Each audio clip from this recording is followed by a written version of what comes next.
तो कानपुर से खबर है, जहां पर थाने में हाई वोल्टेज ड्रामा देखने को मिला। कानपुर में युवक ने झूठ बोलकर शादी की और पहली पत्नी से तलाक होने की बात कही थी। पहली पत्नी ने दोनों को पकड़ा रंगे हाथों और फिर थाने में जबरदस्त तरीके से तमाशा देखने को मिला।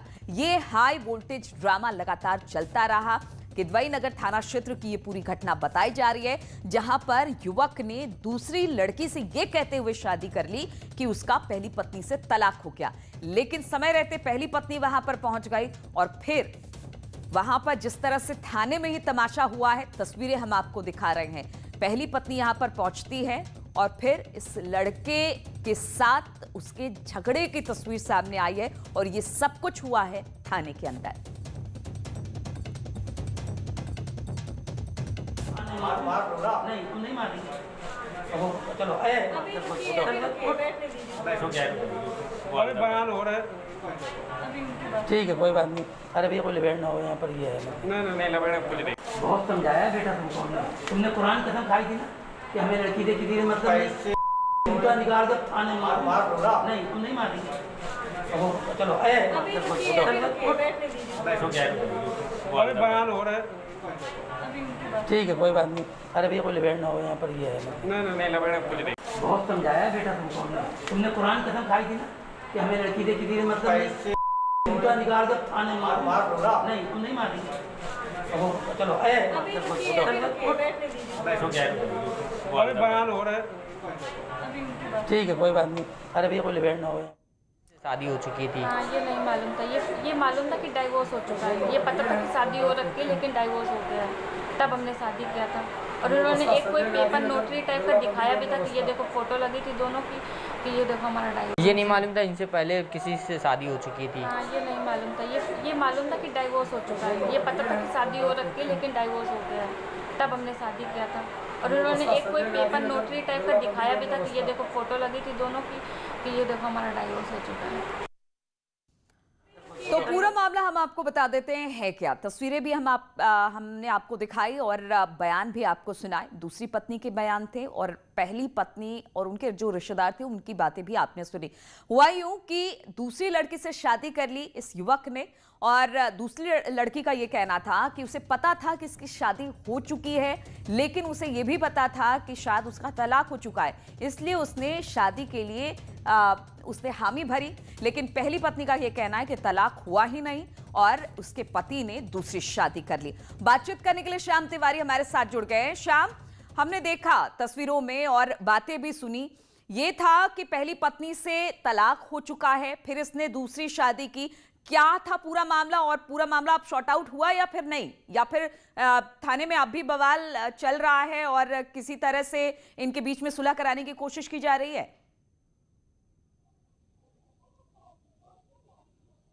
देखिए, आपको बता दें कि एक मुस्लिम युवक है जिसने कि निकाह कर रखा था और इसके बाद इसके जो ऑफिस है उसमें काम करने वाली एक रिसेप्शनिस्ट है, उसको इसने प्रेम जाल में फंसाया और इसके बाद इसने बताया कि मेरी पहली पत्नी बीमार रहती है और उससे मैंने तलाक ले लिया है। उसके कुछ कागजात भी स्टाम्प पे दिखाए, जिसके बाद युवती को यकीन हो गया कि इसका तलाक हो गया है। जिसके बाद इसने हिंदू युवती से शादी की और दोनों को अलग अलग स्थानों पर रख रहा था। इस महिला को किदवई नगर में तो दूसरी को जाजमऊ इलाके में रख रहा था। लेकिन उसकी पहली पत्नी को शक हुआ तो वह अपने परिजनों के साथ किदवई नगर वाले इसके आवास पर आ धमकी और वहां पर उसे जमकर हंगामा किया। जिसके बाद मौके पर पुलिस पहुंची और संबंधित पक्षों को लेकर के थाने में पहुंची। थाने में भी काफी देर तक हंगामा चलता रहा, लेकिन कोई भी निष्कर्ष नहीं निकल सका। जिसके बाद पुलिस ने देर रात की स्थिति को देखते हुए, महिला को देखते हुए, जो उसका पति है उसको थाने में बिठा लिया और जो उसके परिजन है वो चले गए। संभावित ये है कि सुबह एक बार और सुलह समझौते का दौर चलेगा और इसके बाद अगर समझौता नहीं होता है तो पीड़ित पक्ष से तहरीर लेकर के पुलिस एफआईआर कर सकती है। जो लड़का है उसने क्या कुछ कहा है? पहली पत्नी से तलाक लिया नहीं, दूसरी शादी कर ली, यानी दोनों को अंधेरे में रखा।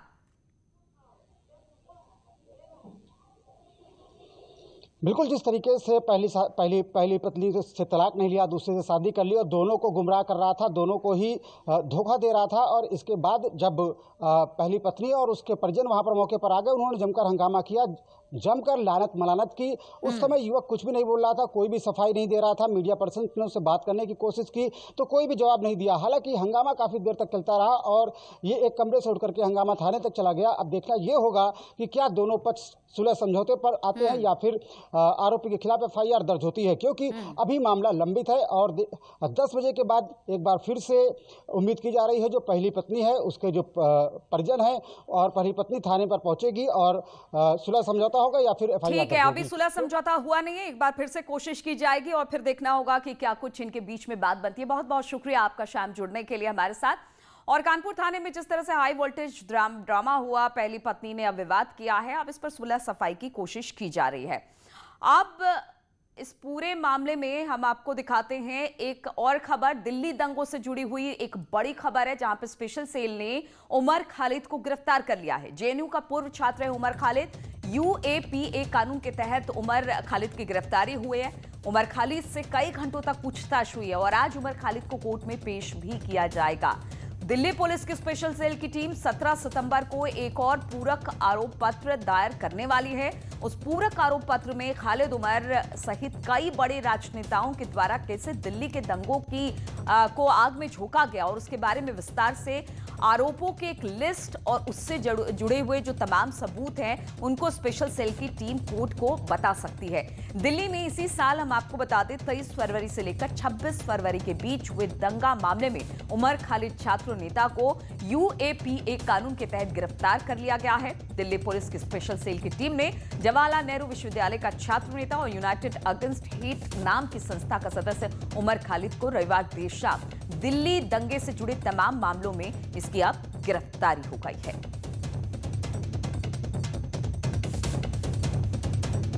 तो इस टीम को स्पेशल सेल के DCP जो प्रमोद कुशवाहा हैं और आलोक कुमार के नेतृत्व में जांच अब की जा रही है और इस मामले में तफ्तीश के दौरान कई आरोपियों की गवाही और उसके द्वारा दर्ज कराए गए बयान में उमर खालिद का जिक्र मिलने के बाद किए गए तफ्तीश में काफी सबूतों को इकट्ठा किया गया है और उसके बाद 13 सितंबर की देर शाम को उमर खालिद को गिरफ्तार कर लिया गया।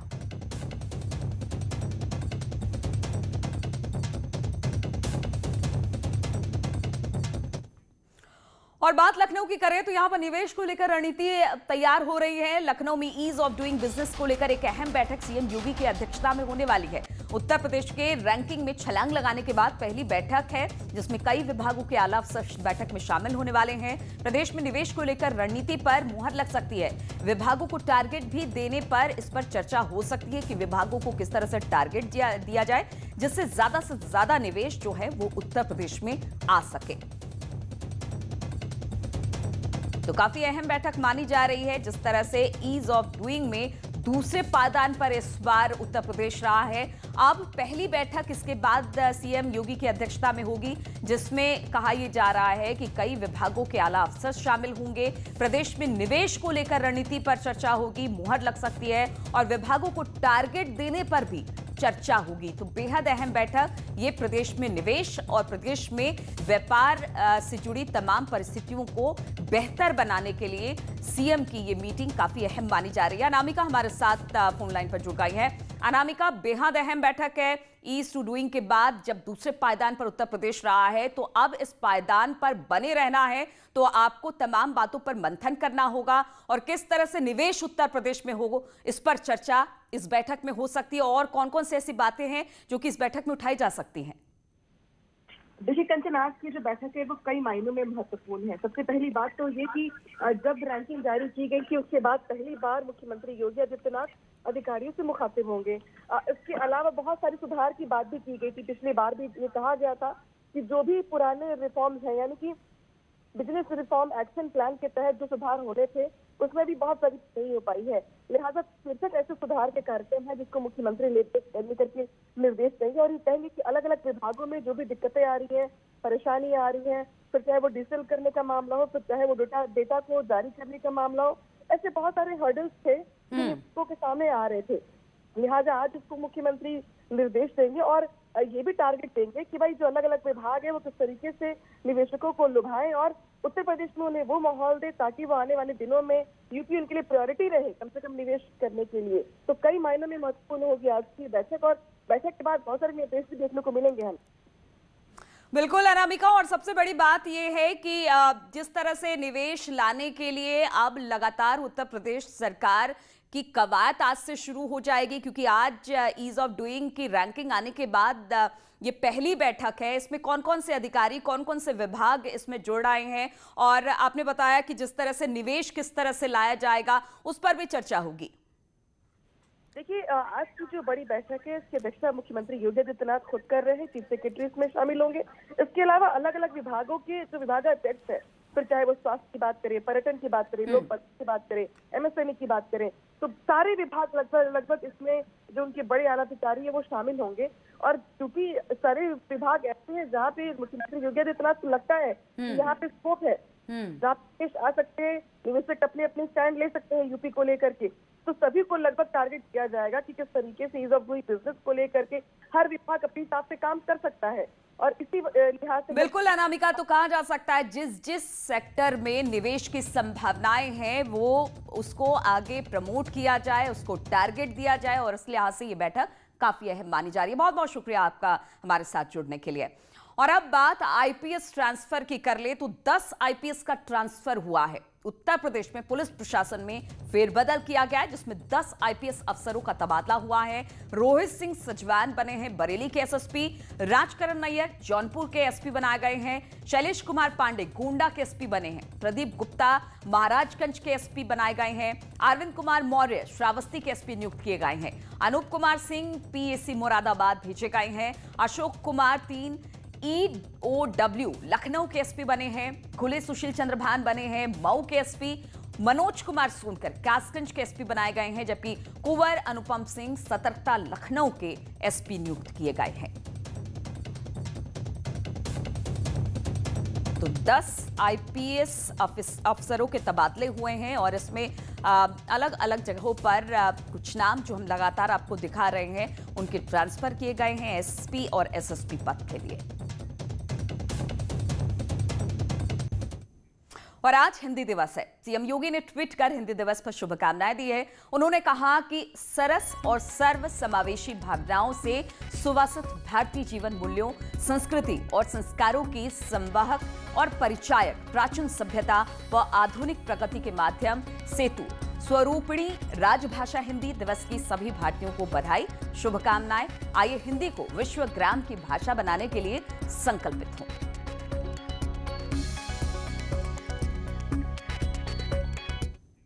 और संघ प्रमुख मोहन भागवत लखनऊ के 2 दिवसीय दौरे पर हैं। सीएम योगी आदित्यनाथ ने भी उनसे मुलाकात कर कई मसलों पर चर्चा की है। अवध प्रांत के कार्यकर्ताओं के साथ बैठक में संघ प्रमुख ने कार्यकर्ताओं को कई संदेश दिए। उन्होंने मजदूरों और किसानों के लिए काम करने और सरकार के कामकाज को लोगों तक पहुंचाने को कहा है।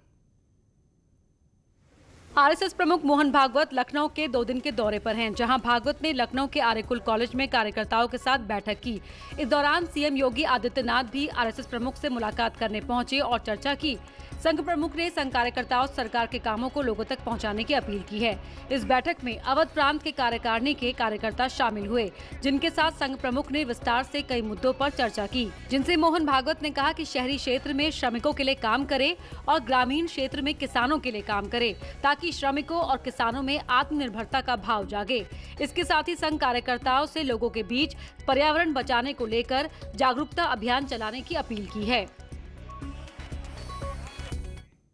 और ब्रेक के बाद प्रयागराज से एक बड़ी खबर आ रही है। यहां पर पुलिस ने 2 गांजा तस्करों को गिरफ्तार किया है। कब्जे से 21 किलो अवैध गांजा बरामद किया गया है। अजय सिंह और पुष्पेंद्र सिंह के खिलाफ केस दर्ज किया गया है। एनडीपीएस एक्ट के तहत ये पूरा मामला दर्ज किया गया है। गांजा तस्करों के नेटवर्क को खंगालने में अब पुलिस जुटी हुई है।